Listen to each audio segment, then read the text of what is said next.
साथियों, मणिपुर की हजारों वर्ष पुरानी समृद्ध विरासत है।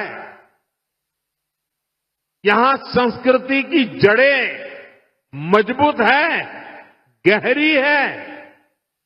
मणिपुर मां भारती के मुकुट पर सजा मुकुट रत्न है।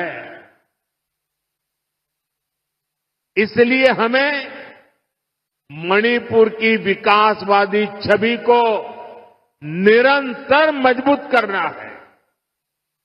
मणिपुर में किसी भी तरह की हिंसा दुर्भाग्यपूर्ण है। ये हिंसा हमारे पूर्वजों और हमारी भावी पीढ़ी के साथ भी बहुत बड़ा अन्याय है। साथियों, आजादी के बाद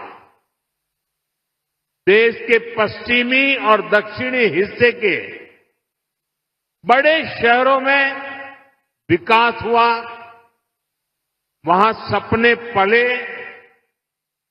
नौजवानों को नए मौके मिले। अब 21वीं सदी का ये समय ईस्ट का है, नॉर्थ ईस्ट का है। इसलिए मणिपुर के विकास को भारत सरकार ने निरंतर प्राथमिकता दी है। इसी का परिणाम है कि मणिपुर की विकास दर लगातार बढ़ रही है। 2014 से पहले मणिपुर की विकास दर 1% से भी कम थी, 1% भी नहीं थी। अब मणिपुर पहले से कई गुना तेजी से आगे बढ़ रहा है। साथियों, मणिपुर में शांति और स्थिरता आए, यहां के लोगों के हित सुरक्षित रहे, जो कैंपों में रहने को मजबूर है, उनका जीवन फिर पटरी पर आए, इसके लिए हमारी सरकार निरंतर काम कर रही है। सरकार द्वारा विस्थापितों के लिए 7,000 नए घर स्वीकृत किए गए हैं। हाल ही में केंद्र सरकार ने मणिपुर के लिए लगभग 3,000 करोड़ रुपए का विशेष पैकेज भी घोषित किया है।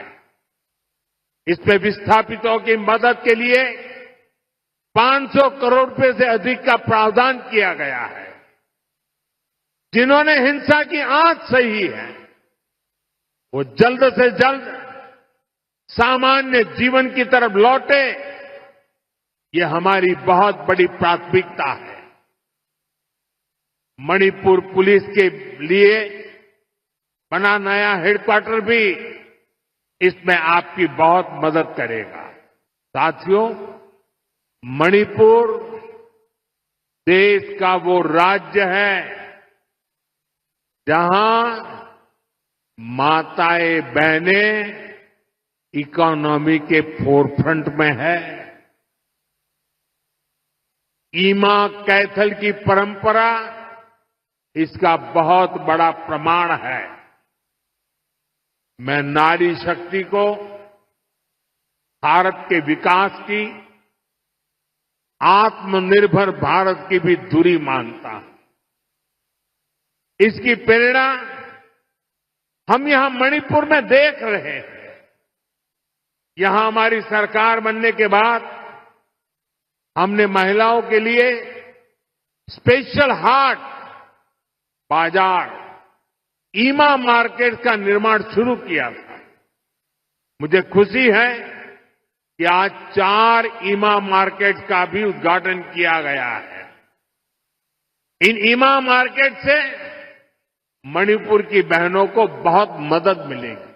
अभी ऑपरेशन सिंदूर में दुनिया ने भारत की सेना के सामर्थ्य को देखा है।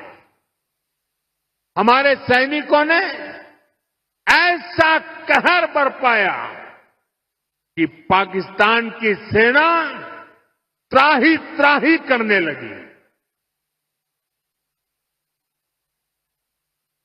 भारत की सफलता में मणिपुर के भी अनेक वीर बेटे बेटियों का शौर्य शामिल है। ऐसे ही हमारे एक जांबाज शहीद दीपक किंगखम के शौर्य को मैं आज नमन करता हूं। ऑपरेशन सिंदूर के दौरान उनका बलिदान देश हमेशा याद रखेगा।